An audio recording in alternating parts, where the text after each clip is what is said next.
mo dito sa buong sanlibutan.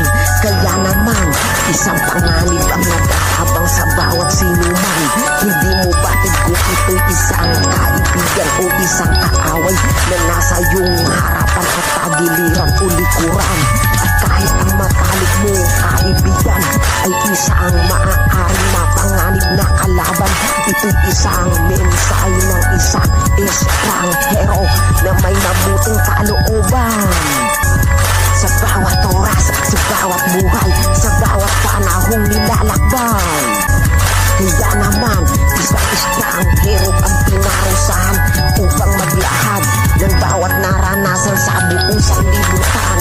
Sa kanyang pagkalunod, hindi na nasagip, pagkat ang puso niya'y puro na lang galit. At sa iyong mga kamay, ang buhay niya'y naging makulay. Sa landas na naliligaw, sumisigaw, humihiyaw. Sa bawat oras, sa bawat buhay, sa bawat panahong nilalakbay.